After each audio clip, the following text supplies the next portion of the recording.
You wake up in a bed you paid for with time you'll never get back. You pour caffeine down your throat, not to wake up, but to dull the dread. You dress in clothes stitched with someone else's dreams, step into a routine you didn't design. The streets hum with ads, each one whispering, "You're not enough." But we can fix that. You clock in, you perform, you smile on cue. You trade the precious currency of your life, hours, minutes, moments, for cold numbers in a glowing app. Then you spend those numbers trying to silence a hunger you don't even have the words for. But you're free, aren't you? You get to choose your toothpaste, your playlist, your preferred brand of sedation. No chains, no lashes, no bars. Just contracts, just algorithms, just an endless feed of curated illusions. The leash is invisible, but it's there, woven from dopamine, debt, and the quiet terror of being left behind. You were never forced. You were persuaded, lured, conditioned, streamlined. This isn't slavery with whips. This is slavery with Wi-Fi. No dictators barking orders, just trends shaping your beliefs. No guards, just neighbors, influencers, co-workers, all reinforcing the rules of the cage. And the bars? They're made of likes, credit limits, and polished branding. The brilliance of the system isn't control. It's compliance disguised as desire. You don't escape it by breaking free. You escape it by waking up. The shift from shackles to salary slavery didn't die. It rebranded. The old version was messy, loud, brutal, and obvious. It left scars you could see. It provoked uprisings, made martyrs, stirred conscience. But what if you could get the same control, without the blood, without the backlash? Enter the industrial age and its sleek, smiling air, the corporate machine. We didn't end slavery, we outsourced it.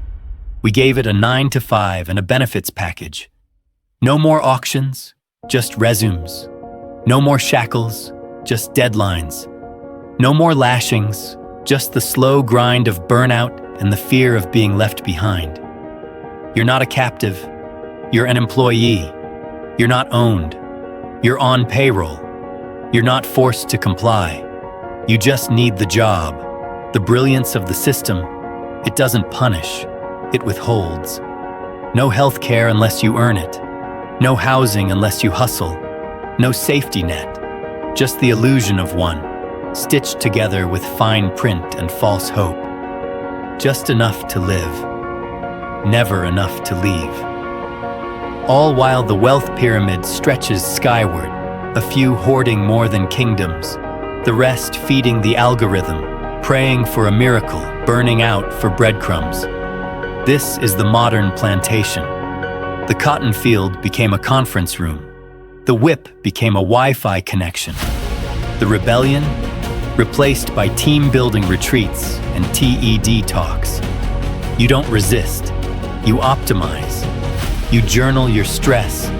You track your productivity. Because the new chains, they don't rattle, they whisper. They don't shackle your limbs.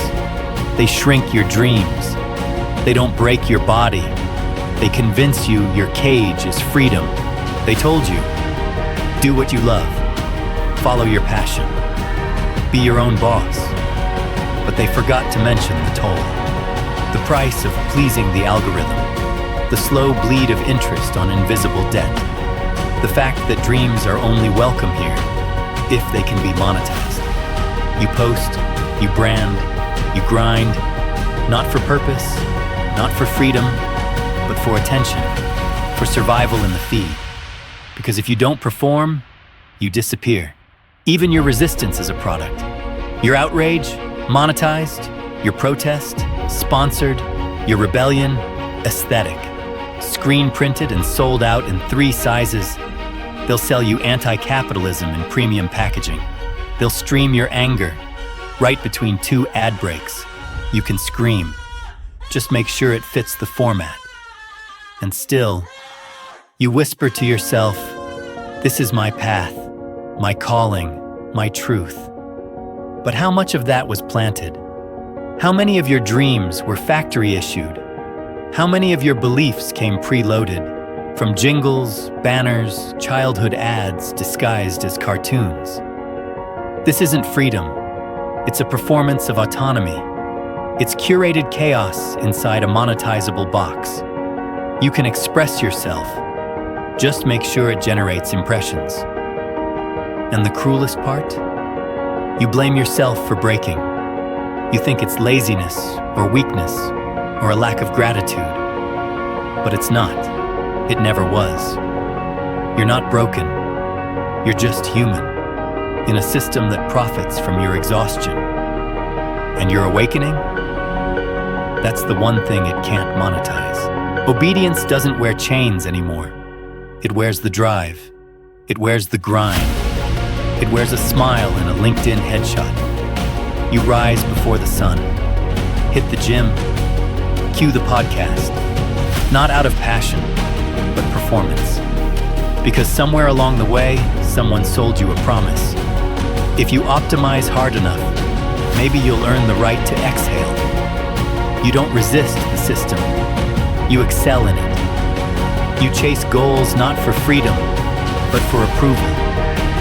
For a seat at a table that keeps pulling away. The new overlords don't bark orders. They whisper dreams. They let you chase titles, followers, validation, like rats sprinting through a maze built from your own ambition.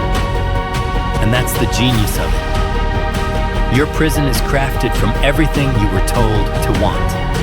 No need for guards. You've internalized surveillance. You monitor yourself. Polish your voice. Smooth your edges to fit whatever room you're in. Even your silence is calculated. You don't speak your truth. You calculate the risk. You smile. You comply. You keep it professional. And in exchange, you get likes. You get shortlists. You get proximity to power, but never the keys to it. Because this game, it's rigged. And the entry fee isn't just your time. It's your authenticity, your softness, your rage, yourself. You weren't naive. You were loyal. And that's what it cost you. There was a time when freedom meant land, time, and community. Now it's a lifestyle feed, a dream sold back to you in pixels and packaging. Work from anywhere, as long as the Wi-Fi is strong. Be your own boss, as long as you obey the algorithm. Chase your dream, but only if it's scalable. You see the ads, the yacht, the skyline condo, the champagne toast. But what you don't see is the loneliness, the burnout, the endless pretending. Because real freedom, the kind that's quiet, slow, and deeply human, doesn't trend. You won't find it in viral productivity hacks. You won't buy it with a new course, a new gadget, or a new brand identity. It's not loud. It's not optimized. It doesn't sell well. But it is real. And that's why it's dangerous.